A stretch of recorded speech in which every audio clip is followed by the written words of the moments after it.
even and welcome to a special Shakespearean edition of QI dedicated to and entitled The Immortal Bard. Strutting and fretting their hour upon the stage tonight are the two gentlemen of Verona, David Mitchell, Bill Bailey.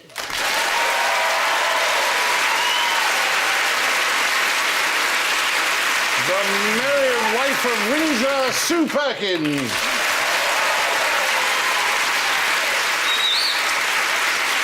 And Much Ado About Nothing, Alan Davies.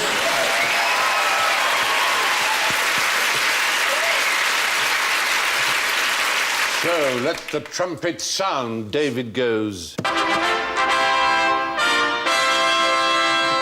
Nice. Sue goes. Bill goes.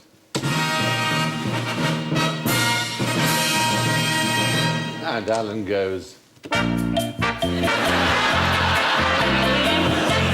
He does. So, let's take to the stage, good gentles all. When David Tennant played Hamlet at the RSC, what did Tchaikovsky play? What? Tchaikovsky. Tchaikovsky being the composer, Tchaikovsky. Was he in the cast, Tchaikovsky? He was. Peter Ilyich. Not Peter Ilyich Tchaikovsky, the Russian composer. Another musician called Tchaikovsky. He was also a pianist, a rather startling and amazing pianist, actually. Most eccentric pianist. Richard Stilgoe. No, I've already told you his name. It was Tchaikovsky. Tchaikovsky. Are you saying he played Richard Stilgoe? Yes. He blew into Richard Stilgoe and a noise came out the other end. You're putting him in the past tense, so I am assuming he may have shuffled off his mortal coil. To quote Hamlet. To quote. Indeed. And that will be the only quote. That's it now. I've blown all my quotes. But you've done damn well. It's a good start. Yes. So if he's dead... He was dead. He was so he's not The alive. skull? So he's a skull? Yes, he played the skull. We don't have the real skull there, but that's what a skull looks like.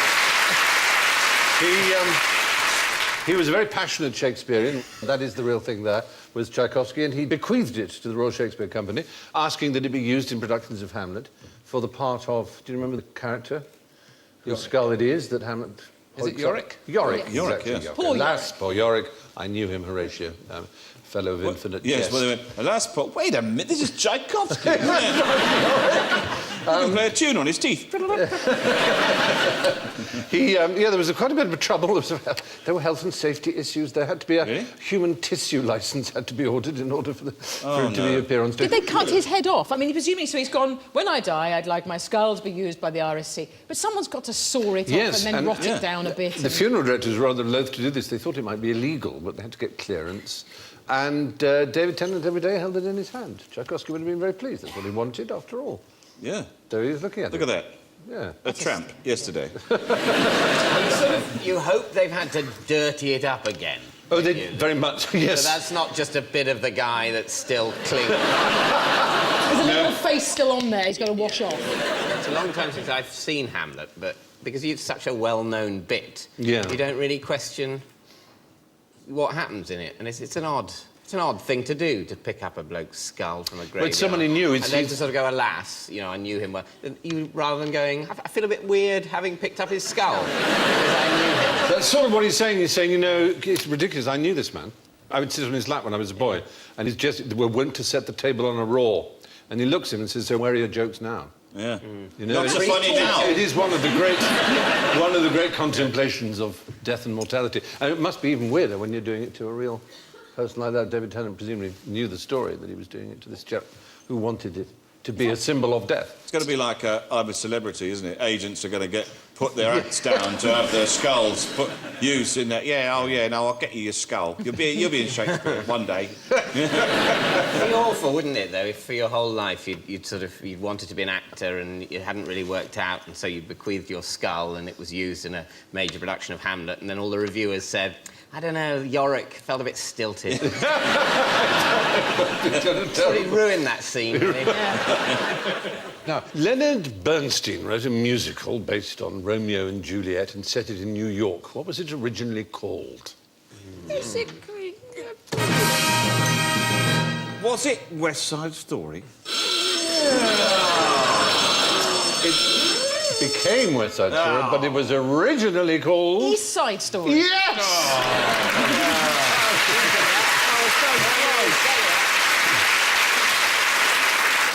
Originally, when they were working on it, in the late 40s, it was gangs of Catholics versus gangs of Jews down in the Lower East Side.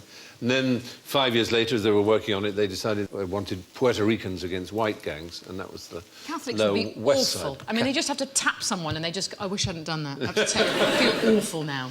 And there's just 10 years of terrible guilt. Puerto Ricans a bit more feisty. I think they are. Yeah. They are. Let's certainly admit that it worked. Gay and feisty by the look of them. I mean, Well, yeah. it's the world of the musical, isn't Yeah. it? It is Showgirls Hall. And, all the pipes have been airbrushed out of this photograph.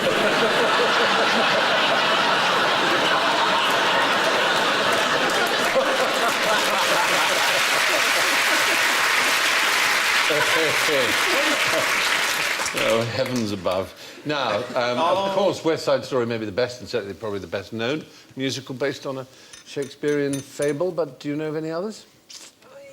Points going. Points? Oh, Kiss Me, Kate. Kiss Me, Kate, yes, by Cole Porter, was based on The Taming of the Shrew. The Taming of the Shrew. Yeah. Exactly. Is Cats based on Hamlet? No. but, odd as that sounds, there is a stage musical playing in London at the moment that is based on Hamlet. Is it Hamlet, exclamation mark? No. There is Hamlet the musical, but this is a big West End musical based on a big movie that is actually the story of Hamlet. Oh, not Spamalot. Not Shrek. Spamalot. No. A young prince Oh, born, yes. and he's not a human. Oh. What? He's not a human. It's E.T. Thank you, audience. The Lion King is based on Hamlet. Did you not know? At what point does Hamlet say Hakuna Matata?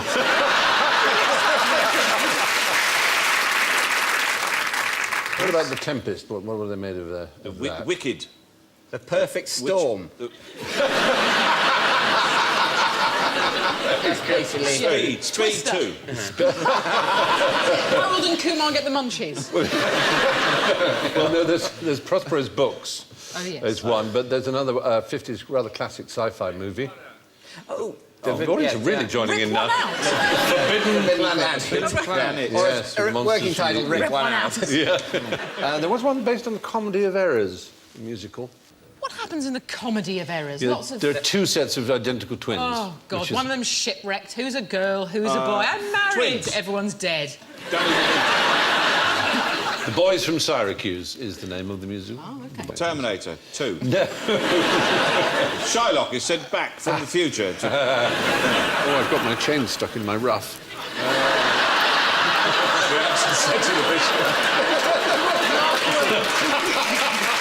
Whoa. That was embarrassing. Yeah. It sounded like it should sound rude. And yeah, You think about it. No, not really. So, there we are. Now, what does Sigmund Freud, Mark Twain, Henry James, a loony from Newcastle, and the Holy Ghost have in common? So... Mark Twain, I know, had a link, but I don't know about the others. Who's sceptical about Shakespeare because he thought that Toff wrote it. He didn't believe that a normal boy from Stratford could that's write. right. Could write He properly. was what you might call exactly a Shakespearean skeptic, as were the others. That's to say, Sigmund Freud also believed that, and Henry James, and the Professor Looney, that was unfortunately his name, though I believe it was pronounced Loney, from Newcastle, who wrote a book in 1920 called Shakespeare Identified. There was this whole movement, started in the 19th century, really, with the idea that it might have been Francis Bacon who wrote the works of Shakespeare. There was particularly a woman called Delia Bacon, who was an American and was completely insane, really. She came over to England and wrote a 625-page book. God. In which she didn't even mention the name Bacon. And then when she died, she claimed she was the Holy Spirit. She claimed she was the Holy Yes. Spirit. So the Holy Spirit, if she was right, also doesn't believe Shakespeare wrote Shakespeare. So if Bacon was one candidate, there are two other main candidates. Oh, hang on. What was it? Marlowe. Christopher Marlowe. Christopher Marlowe is one candidate. They call- But the most popular Earl of one... Oxford? The Earl of Oxford is, yes, indeed, Edward de Vere. Is that Edward de Vere? That's Edward de Vere. Wow, won't be happy there's a with lot that. going on there, isn't there? There is, isn't there? How does he keep that hat on? It's sort of Kate Blanchett with a moustache. It's intense. But no, there are serious people. I mean, Freud liked the fact that he lost his father early on, like Hamlet, because, of course, he had an Oedipus complex theory about Hamlet, Freud, so he liked that idea. Who else? Looney invented a rather fanciful scenario because the Earl of Oxford died in 1604, and Shakespeare carried on writing plays many years after that. So... Almost, that might almost be the point at which to abandon the theory. Yeah, you'd think. Instead of which he claimed that before dying he'd left a whole sheaf of plays and that his servant, Shakespeare, then just produced them one after the other. Isn't the Tempest written sort of 4 or 5 years after he died? 6 years, maybe, even after he died, referencing sort of stuff of the time. So after De Vere's dead. Yes, quite. Probably just left insert topical gag here. Yeah, that's right. But there are Mark Rylance and Derek Jacobi, both supreme actors, and they both believe that it was the Earl of Oxford. There isn't a shred of evidence, as far as I can see. It sort of doesn't matter. On the basis that what Shakespeare means to people is the guy that wrote those plays. And so if the guy that wrote those plays is a different guy that wrote those plays, that's still what a great guy. Yes. It's not an earth-shattering conspiracy, really, is it? That No. perhaps it isn't him. Over 5,000 books on the subject, incredibly. Yeah, I know, it's extraordinary. But yet no scrap of evidence. Not real evidence, to be honest. No, it's just speculation. And the odd thing is, they often say, well, we know so little about Shakespeare. There are very, very few people of the Elizabethan era about whom we know more. I mean, Ben Jonson, for example, who was a very famous playwright. We don't even know where Ben Jonson was born or how many children he had. If other people were writing the plays, why didn't they say so at the time? Well, quite. I mean, That's the bit I don't understand. It always seems to go that he didn't write all that. Wouldn't it have come out if other people had written? Yeah, but if it was Ben Jonson or any of those others, jolly good luck to them, I say. Was it just because he wasn't posh? Does it just come? Does it That come down to is basic kind of class snobbery. system? They think, well, he was just this kid from Warwickshire and he was a woodlander, and but in fact, his father was a glover, which is a perfectly decent trade, as you say, and he went to the grammar school there, almost certainly. And He's sort of, you'd think, exactly as far up the society as you'd expect a major writer to be. Yes. Not, it's not like now the best novels are written by the Duke of Westminster. Now, his vocabulary. How many words do you think he used? I'm not counting repeats. He used a lot, obviously. Yeah. Dagger, murder. This could take us a long Wife. time, yes. Well, we've got to start somewhere. You've got to start somewhere, We've you're got to start right. somewhere. Yeah. 5,000. Yeah. They're 20,000 words. 20,000. 20,000 words. And how does that compare to the average vocabulary of a Briton, will we say, roughly, that we know? 4 times as much.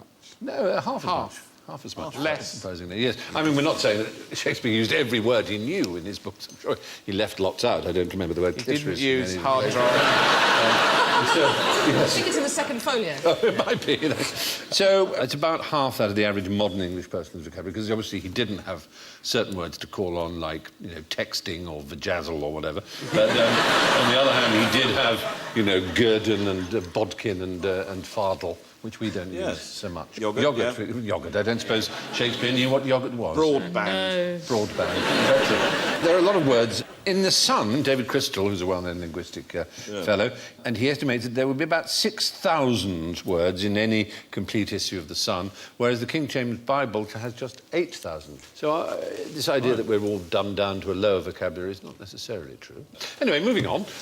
Shakespeare coined over 1,000 new words, but not all of them caught on. Here are some of the ones that didn't. See if you can put them into a sentence for me.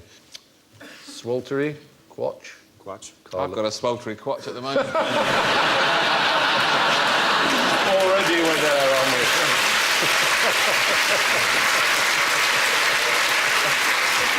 It happened when I put my Kiki Wikis on. The cock will be function. I've always been Yeah. near-legged. You're a boggler in those I've times. boggled my Carlot. You're Foxship. What happened to Cockled Boggler? Car lot, that's a thing. That's where people sell a sexy second-hand garage. cars. Yes, well, that's true, actually. just way It has ahead of its taken it time. way ahead of its time. Yeah. A boggler is a very clumsy burglar. Or it's a burglar that can't believe the stuff he's getting his hands on. Look at this DVD player. Well, he used it to mean a hesitator, one who boggles. Like I don't know if that was sort of anything bungee. boggling the mind. What is a kicky wicky? Is that like a Russell Brand's version of a football or something? It's an affectionate term for a wife. Oh, my dear Kicky Wicky. A kicky wicky is not an affectionate term. Domestic violence is a lot more acceptable. Oh, the old smashy washy. The old battery wattery. Punchy wunchy. And a quatch. Or is it a quatch? It's actually an adjective. I think. Fetch. Quatch. Quatch means a bit podgy, a bit quatch. What? Oh, you're a bit quatchy. Yeah. So, yeah. Luckily, I'm wearing a surgical truss. Plump, shall we say. Whappened, or wappened, is corrupt. That's never really caught on, has it? But look at the ones that did catch on. Here's just a small example of words that are first used in Shakespeare.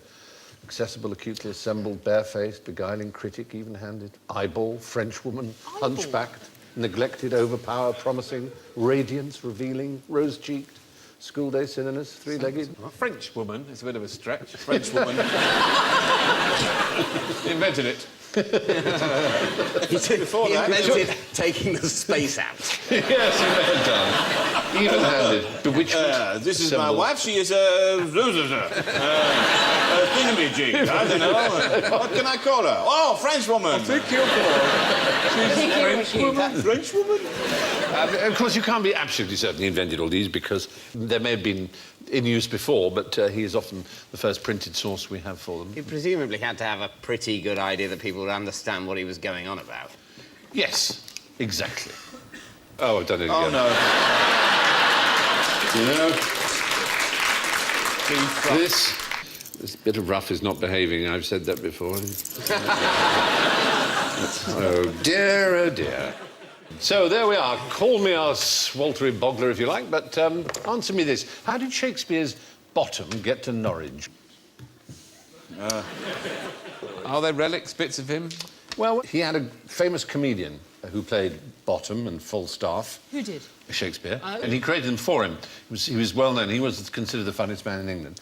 And his name is sometimes put, it says Kemp instead of Bottom on the original play script, because it was so obviously Kemp who was going to play him. Will Kemp, his name was. But he had a dreadful falling out with Shakespeare or with whoever was running the company, well, with Burbage or somebody, and he went off in a right huff. But he decided, as a publicity stunt, he would Morris dance all the way to Norwich from London. Oh. That's unnecessary. He did it, it took him about 3 weeks, but he did it over the course of 9 days. And there's a famous phrase that comes from this thing that he did. And Cocking about? No.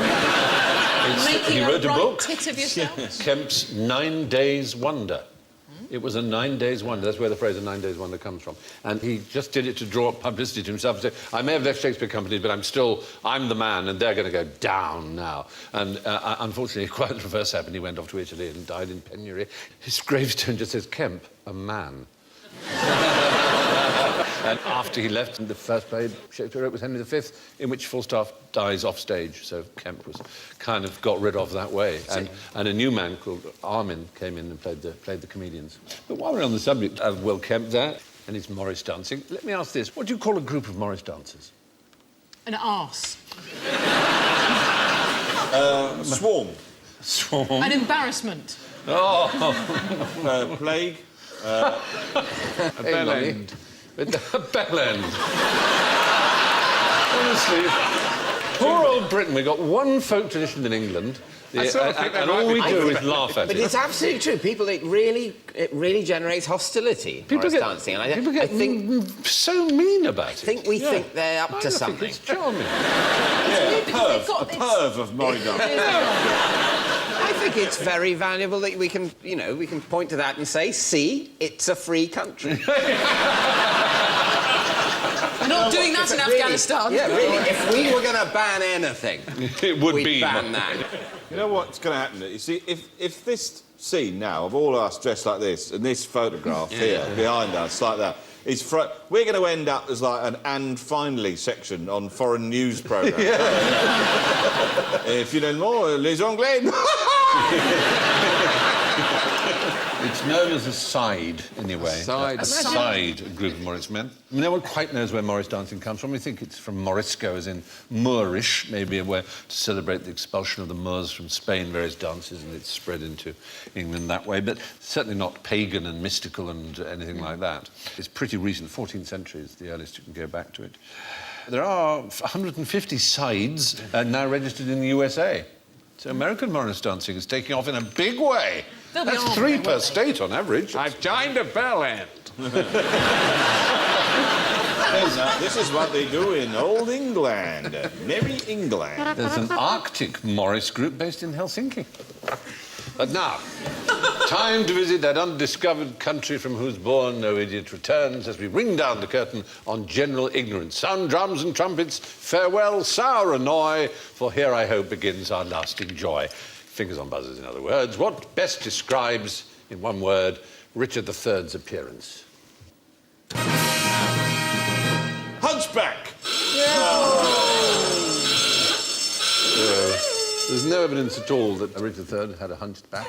Just the black propaganda of the Tudors who succeeded him. But the character in the play does. The character in the play does, certainly. And a limp, a sort of arm, twisted arm, isn't he? A bottled spider, one of the things he's called. A hideous name, isn't it? But no, it seems he was a rather decent fellow in many respects. Intelligent, kind. There was a man called Polydore Virgil, who was a historian who was determined to paint Richard III as black as possible, and so described him as ugly, because in those days they associated ugliness and so on with much as we do today, with wickedness. So, while on that sort of thing, how beautiful was Cleopatra? She was minging. I think it's sort of a bit weird looking, but sort of striking. Yes, she had a sort of bit of a weird nose. Long nose, a long pointy nose. It seemed possibly she had a long pointy nose. There's certainly no contemporary suggestion that she was particularly beautiful. They do say she had a very beautiful voice and that she was very charismatic. She seemed sexy. She seemed Yeah, sexy, because she was a which I find is half the battle. Her mouth is very small in that it only extends as far as the flare of her nostril. Yeah, that isn't necessarily Cleopatra. No, that's just a woman I who's... believe- Artist's impression. That's just a woman who's gone mad with some napkins. Yeah. Yeah, she's gone serviette crazy. Age cannot wither her, nor custom stale her infinite variety, as Barber said about her, I think. Now, how did Christopher Marlowe die? Well, now, Ta-da! Yes. Let me say it so you can mock me. He died in a bar brawl being stabbed. Dear me.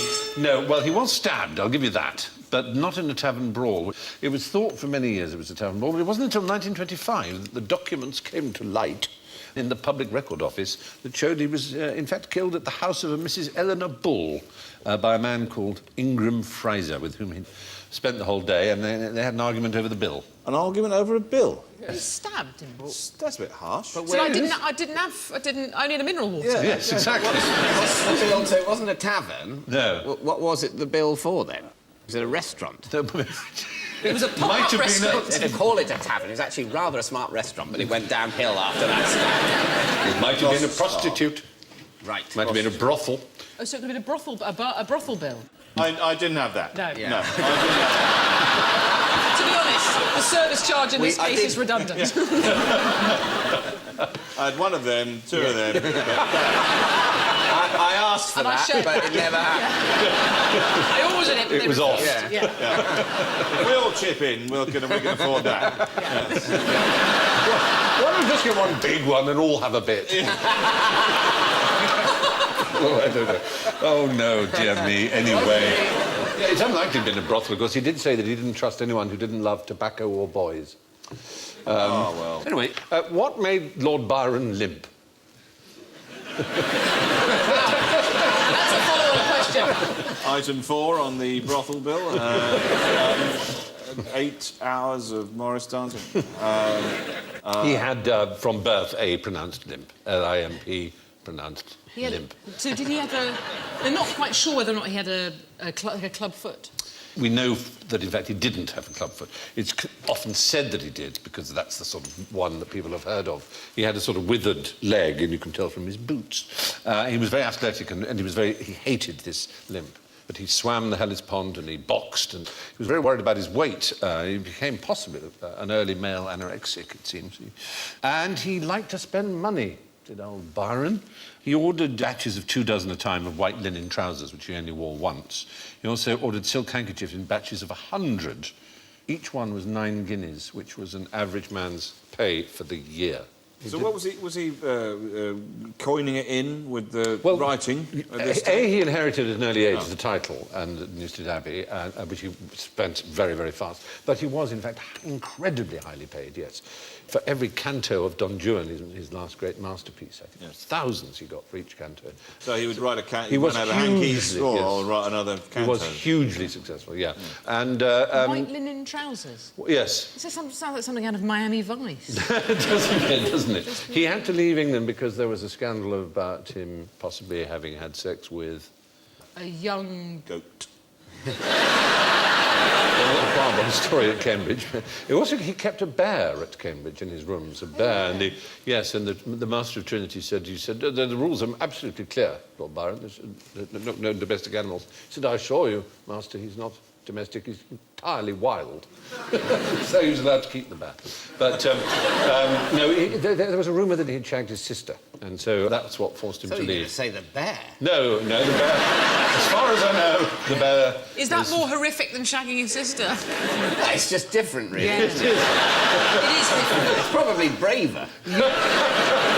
Anyway, Lord Byron limped because of an abnormality in one leg, but it wasn't a club foot, in fact. Now, what can the Queen do that an idiot can't?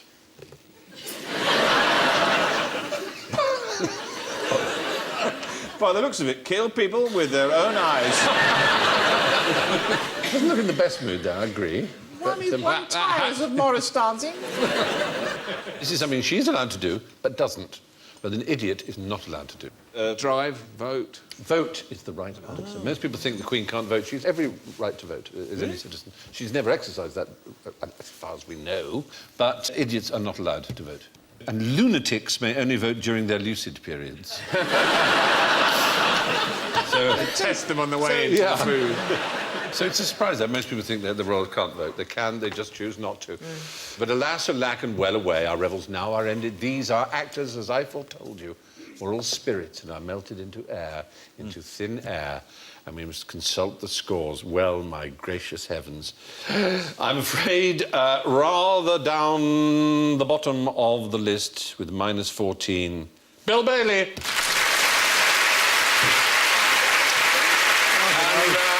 Probably. 4 to the better with -10, Sue Perkins.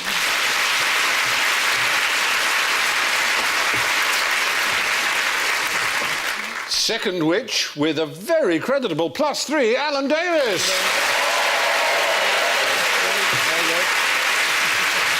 But tonight's Prince of Denmark with 6 points is David Mitchell.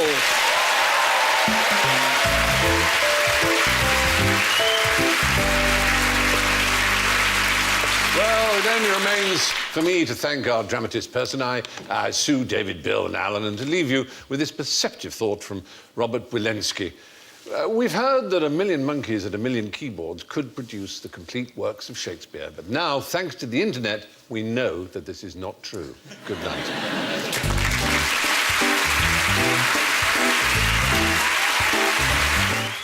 More comedy here on BBC HD this weekend, and a chance to catch up with Grandma's House at 11:05 on Sunday.